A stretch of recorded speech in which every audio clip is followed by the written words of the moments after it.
Hello, it's me, Steven. Um, this is my reaction to the meeting, the third meeting, because this is a makeup for me not doing my survey. I changed my idea because Oh, here it is. There we go. Okay, cool. It's recording. sweet. Okay, so I changed my idea because talk to people about the whole meeting people online. It was a good idea, but like I don't know, just like especially just to start a tech with it. Don't think there's enough people to actually make any money. Like maybe I'll get like 3 cents. And then I tried to do it with tutors, and then I didn't realize that not a lot of people actually use tutors. And the online tutors we have, even though I'm not a huge fan, most people are like, yeah, we got it. And then if not, there's like the VC Help Center, all that. Anyway, wasn't really gonna have a big enough base of people. So here, Yeah, so I changed my idea because it was not going to go well. The reception I got from my interviews, there was like zero, what do you call them? Um, there's zero early adopters. No one was like, yeah, your idea. Everyone's like, I don't study with people, or I don't really use tutors, or I'm cool with what I have now. No one really had the same problem I had, which is okay. Sometimes you're gonna be special, you're gonna be unique, you're gonna have a different problem than other people, and that's fine.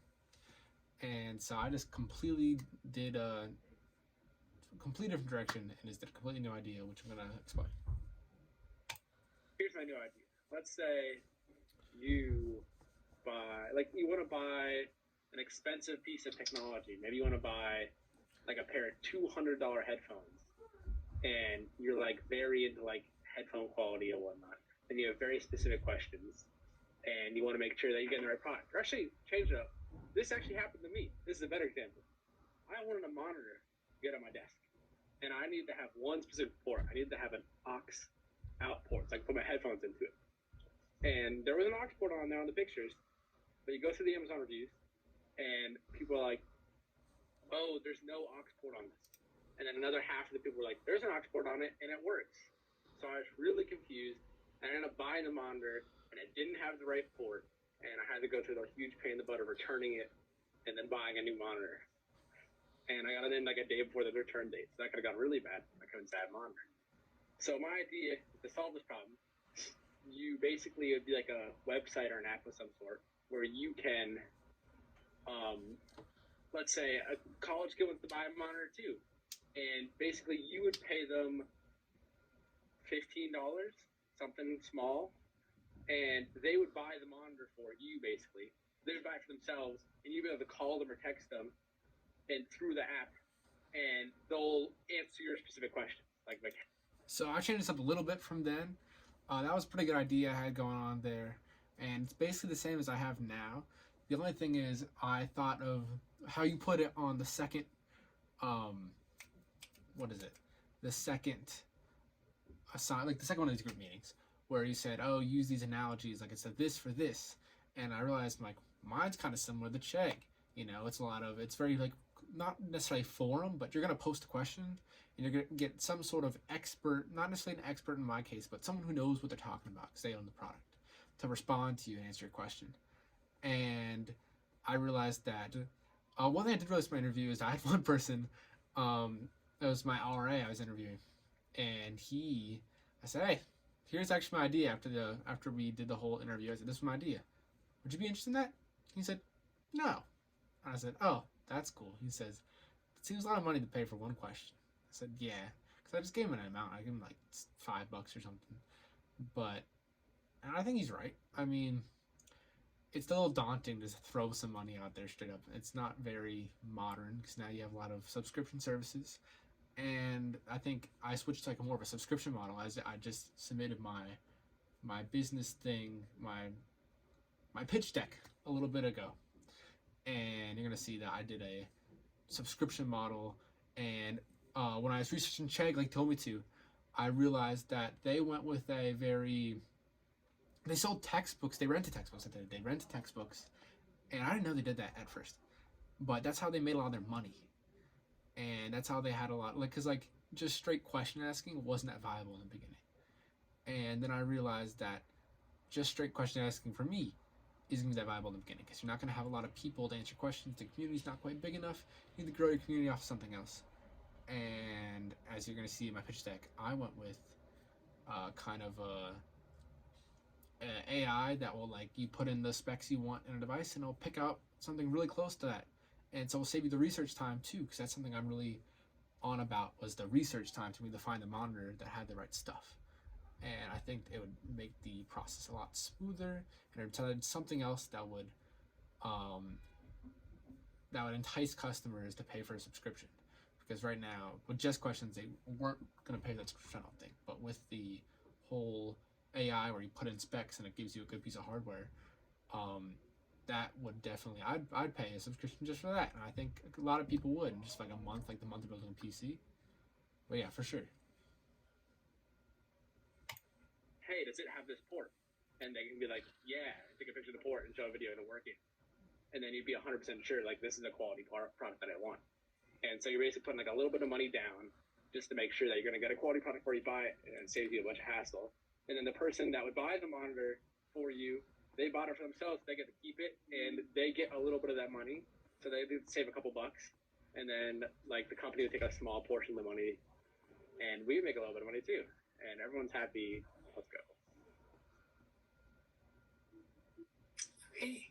So like Craigslist for electronics, but like with more certainty.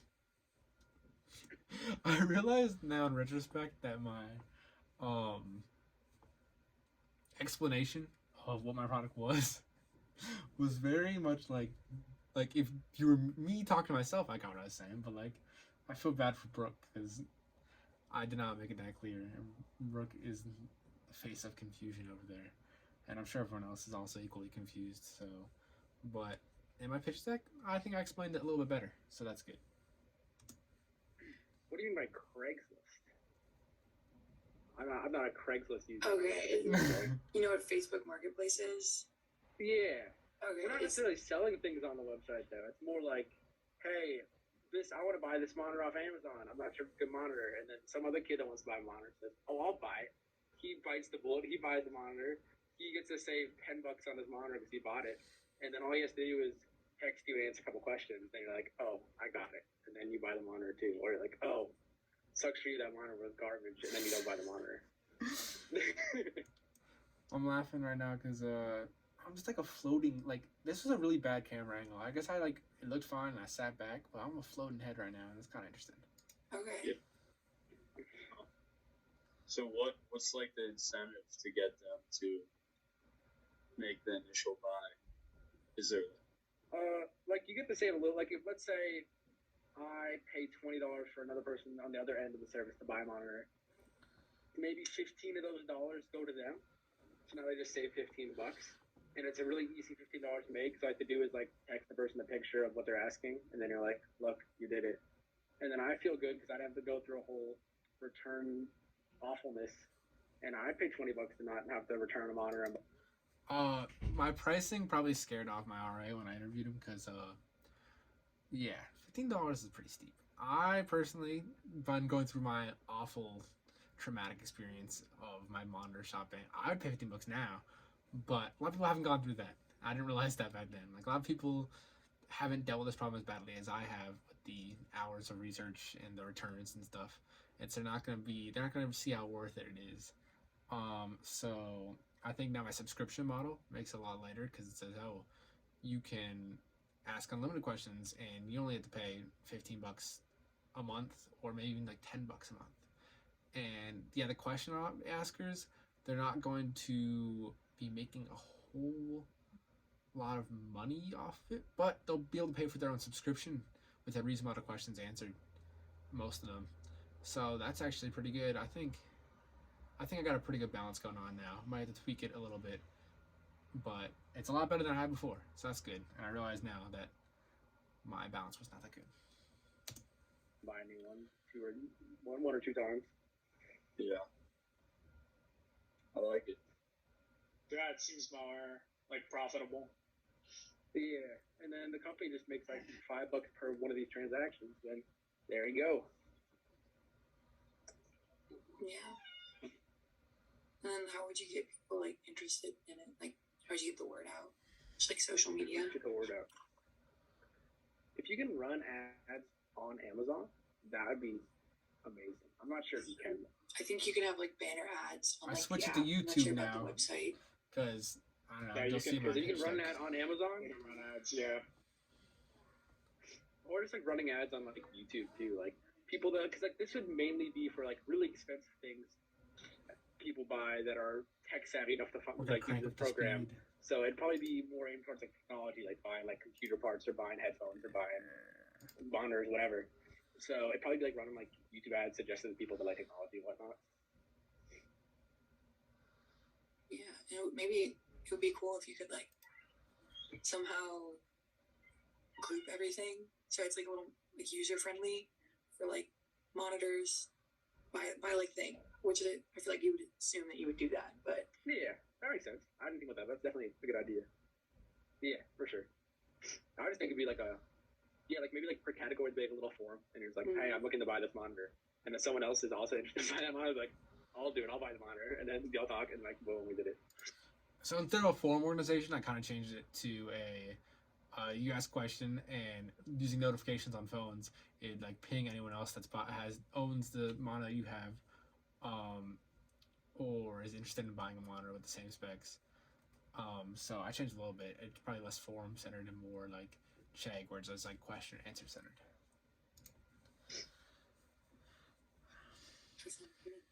And then maybe if like,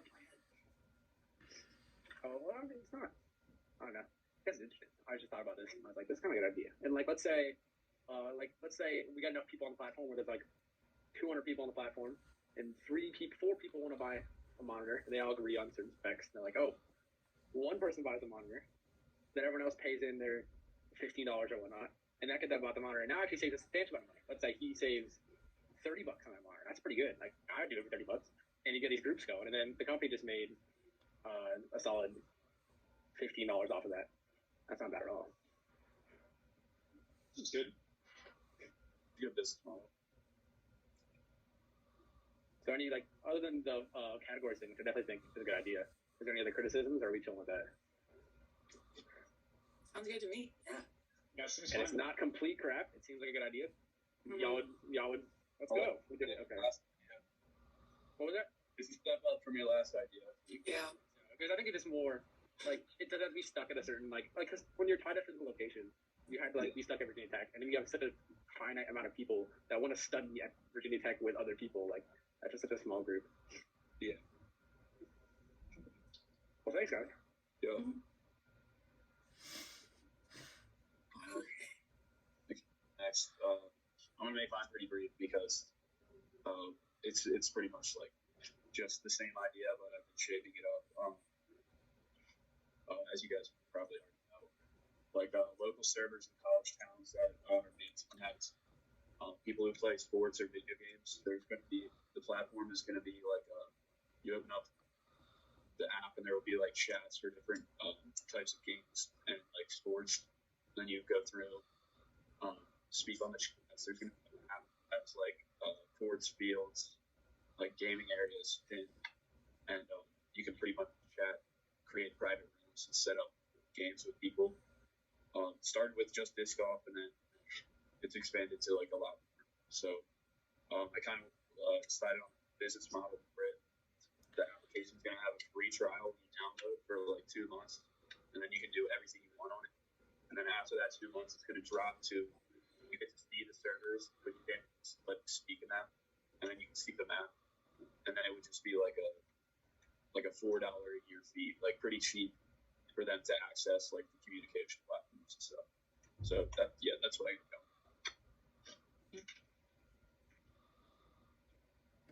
I think it's solid. Like For now, we not much to say. I think that's sad. My last survey, I'm pretty sure I actually wrote Jack instead of John, but that's okay. John's idea like evolved a lot over the time. Like he went from just disc golf to on the sports to evolving to now he's like doing more tournament focused and stats focused things. And it's kind of funny because he always kind of opened up with like, I don't got a whole lot to say because his idea like didn't never like change completely, but every single time I feel like he made a lot of progress, and I think I don't know, his idea. I'm a fan of his idea. Like he made a lot of progress, and now I think it's like, I don't know, for just my opinion. I think it's probably the most viable idea out of the group. I think I would use this idea. I think it appeals to more people than most of the other ideas. And I think he made a long way because at first it did not appeal. Like his ran the same problem I had. Like disc golfers at Virginia Tech is such a finite amount of people, and now he's got like more of a broad appeal. And I think this is definitely a really solid idea and it's evolved a lot. Not much needed to be changed, and not much did change, and we're good. Big thumbs Yeah, up. it's Yeah, I mean, we've been about to take shape. it's been the same piece, and I've just been shaping it up and doing interviews. So, I mean, there's going to be holes if like down the line with it, but as of now, I think it's pretty strong. Yeah, like I feel like with this kind of like model, at least, it's a little bit harder to anticipate what issues might arise because it's kind of like one of those do it and like work it out things. Because there's I feel like the issues that would come up would be something like, oh, I didn't see this coming.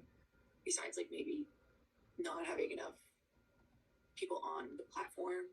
That's like the only thing that is something you might be able to foresee. But yeah, that's going to be a problem with like a startup incentive, like what's going to really make people want to try the show. But I know, like I've tried like I've had applications before where it gives you that free trial. By the end of it, you're kind of used to using it, so you're like, damn, I kind of want to keep going the way it's going. So that being said, I did not buy the premium, but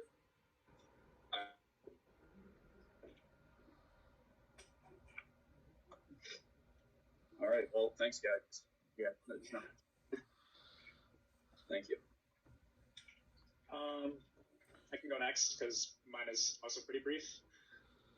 A lot of the feedback that I got from customers who wanted to use this dining app that I had was whether or not like shops were also like open and closed, because that seems pretty important. So that's another feature that I wanted to tackle. And a second feature was like specials, because people want to know what's on the menu before they order. Sometimes you get there and it's like per day, like the menu changes, and so that's something that people wanted to know. I think Tor's idea is very interesting too, because like he's just pretty much covers all the flaws that Grubhub has. Like the open and closing time things, Grubhub does have it in there, but I just figured out what that was literally last week. Like it's so hidden in there, and I think Tor's presentation of this would just be a lot more fluid. And I think he definitely, especially now that as of the meeting today, he switched to ad revenue. I can definitely see like where his idea is like really, especially as a free app, it's a really good idea. Like I would definitely download it because Grubhub's kind of a pain, and he just kind of smooths it out. Like I don't know, they should just hire Tor to run out update for Grubhub because he knows what he's talking about. So that's something that I want to implement. Nothing too like specific or anything, but those were the main pieces of feedback that I got this week. So that's kind of what I went with.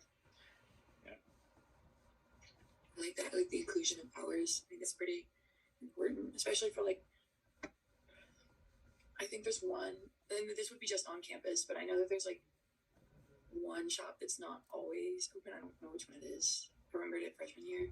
What was it? It was like Burgers Bagels. Yeah, it's like kind of. I could never figure out when Burgers was open, and so that would be very helpful to before you went in to be able to know if you can even order or not.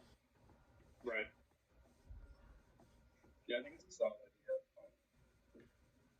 Just finding a way to like make it separate from Grubhub, really, just that like allow people to understand how it's benefiting them. I think there's the demand for it out there. Like you just have to advertise it. Right? Hey, this is the problem everyone's having. This is the solution. Yeah, even like just ordering from Grubhub, like there's a lot that they don't tell you. Like there's a lot of information that's missing. It's just kind of like an order and then you go get it kind of deal. So that's what I'm trying to like add to it, kind of. Like it. Yeah. Would use it. Oh, big thumbs up once again. Not much to say, but It was funny. I had like not much to comment on there, just because like his idea has stayed pretty like out of everyone's idea, Tor's idea has stayed strong and pretty much the same every single iteration. Just because like it was a strong idea to start with. Like there really wasn't that many holes to it. There wasn't really any, like I wonder what he's writing on his survey things. I mean, because there just wasn't there wasn't much fuzzy stuff going on. There wasn't much that he had to visualize later. He pretty much had it all down, and like I don't know, Tor had the most solid idea from the start of everyone, I think. Okay, cool. I'll finish up over here, and then. So I haven't changed anything pretty much. Like I think what we talked about last time was really good, and then when I pitched it to like the amended model to new customers, they were like, I don't know if it's because they didn't know how to improve it or because they were like not really listening, but either way, they seemed to like where it was with like the physical closet with like the grouped addresses and then like the online database to like library checkout stuff and like that feature.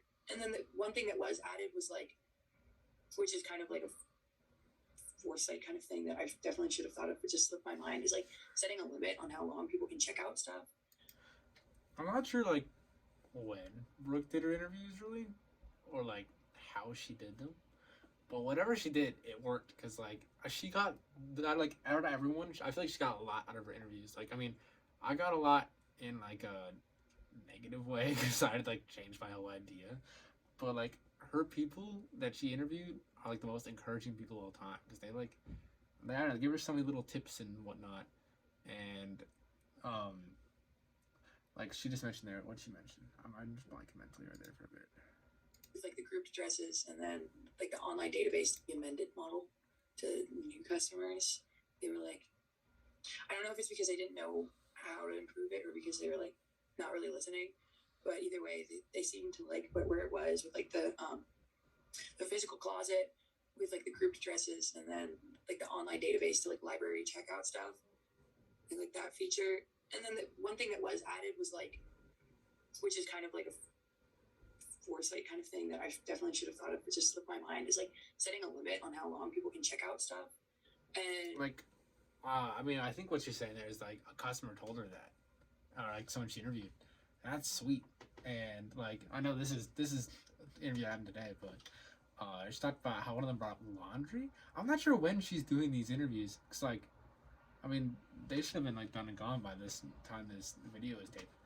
But like, honestly, I think as of next year's class, maybe structuring the interviews later on, especially the one before spring break. The one before spring break, the interview section. I think a lot of people's ideas were in like such a. I guess I don't know. There's niceness to that session too, because it's like your idea is so fluid that like you can really change a lot, and it doesn't hurt you if you change a lot. Like me, if you change your whole idea, like it's not gonna hurt you too much. But I definitely think the later interviews, like Brooke showed, like doing interviews later, if your idea is good, definitely helps you out a lot too. And it's kind of almost a different structure to you, like getting like feedback and whatnot. But I definitely think if you can incorporate that in the next year's like lesson plan, I think it'd be really beneficial because like what Brooke was doing was really benefiting her, and I think having like feedback interviews where you actually mention your specific idea could definitely benefit others too. I'm not sure how official a practice that is as an entrepreneur, but I think it's definitely a good idea, and it's something maybe that should be incorporated next year. Also, the interviews in general, just really fun. I like them a lot. So more interviews. I'm not complaining. I think it's really fun. the consensus was anywhere between like 2 weeks and a month. So I was thinking maybe like change it based on the article of clothing, like a dress. You probably don't need that for a month. You probably just need that for a weekend. So I feel like dresses could be checkout for a week, and then like if we expand to like daily stuff, it could be checkout for like. I was kind of leaning towards like 2 weeks because I don't want inventory to be gone too long, because then like people who might want to check out something wouldn't be able to. But I also want to allow people to check out stuff and rewear it, because I know me and I don't like to rewear things, at least not in the same week, unless it's like a sweatshirt. And that might just be me, but I don't think so because my roommate's the same way. and I want to kind of keep the turnover a little more consistent. So same thing with like menswear and tuxes. Like check out suits for just like a week or like a weekend even. You could choose how long you need it for, and then also like adjusting the price based off of how long, or not the price, the how much you need to like donate based off of how long you want to check it out. So like if you want to check something out for like a weekend, you maybe don't need to like necessarily donate anything. That could be just included with like paying the upfront kind of community closet subscription membership. But then if you want to check something out for like 2 weeks or longer, you could offer that option for up to a month, but you probably have to like supplement it with a few articles of clothing or something like that. And then same thing with I don't know how I feel about doing like a shoe thing, because I feel like that's where it gets a little tricky. Because I actually remember this moment because I thought it was funny because it was talking about the shoes, and like low key wearing someone else's shoes is a little funny. Like, I mean, some people's feet just don't smell nice, and I wouldn't want to put my feet in the same way as their feet have been. But at the same time, like, I'm not sure how like fake this is and how much my brain fabricated this, but like, I feel like I distinctly remember like a YouTube ad or something where there was like a community closet type thing where they did shoes, and that's like all they did. Cause like, you know, there's certain people that are like super like I don't know, like shoe buffs, I guess, that like really like those really expensive shoes.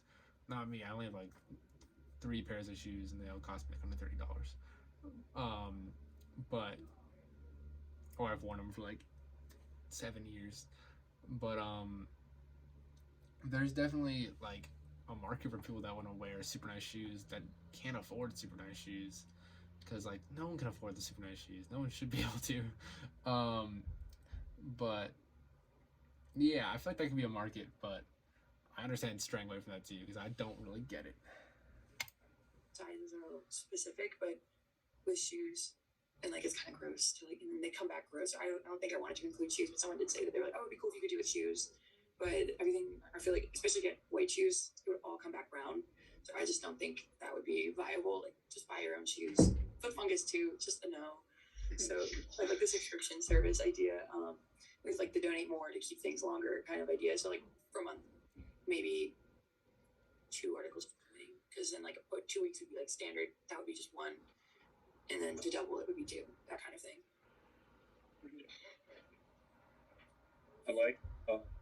You could almost have it like a library card almost, where you like ask them how long they want to check something, or and then that down for a return date, and if they don't return it, you can charge late fees and stuff, and that could be like another small source of income for you. Yeah. Okay. I didn't even think about the late fee thing, but that's good. Yeah, because people are definitely going to be like hungover and like they're going to forget. They're going to think they can return it never. So you could probably wrap some late fees. I'm not sure if you already included this. You might have. I might have just missed it. But like, how far in advance you can like reserve something? Like if you go to like the library aspect, you go all the way. Like I know I have this class where I got to read. I actually have to read. I had to read Percy Jackson for my book class, and I checked that thing out like 2 months in advance because people had it reserved up. And if there's like your local closery or whatever you want to call it has like one really nice dress, and it's a hot item, and you got, let's say, like you're going to Millball or something, they're gonna go to Millball in like 2 months. You can like reserve it 2 months in advance to make sure you have that. And you can even charge an additional fee with that. Be like, oh, if you want to get like really upfront reserves, that could be an extra fee, a little more cash in your pocket, and you didn't do much else. I really like that a lot. Yeah, I did not come up with that, so that's a good suggestion. Yeah. Okay. Yeah, but it should be kind of fun. Yeah, I feel like ball gowns could definitely be like a whole category as well. Like there could be like cocktail dresses, ball gowns, 2 different things. Maybe a little Oh, the upcharge. difference. Ball gowns are just longer. Cocktail dresses are just like the short ones. Oh, gotcha. Nice. This ball gown would be like premium. Maybe upcharge just for a ball gown. Okay, that felt like a very brief but very productive session. And are we good other than that? I think so. Yeah. Cool, guys. Let me stop the recording. Maybe. Okay, so that was it. Thank you for giving me this opportunity to record this video. Sorry, I did want to get in earlier, but I did not get access. I didn't know how to access this video until today, so we got it in as soon as possible. And I'm recording like 12:30 at night, so that's cool. I'm happy my roommate's not here. He probably would try to like go to sleep right now, so it's very convenient.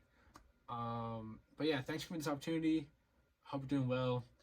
This video's a little over like 30 minutes. Sorry, it's a little long. Hopefully it's a little entertaining. And thanks for letting me make this up. And I think this is a fun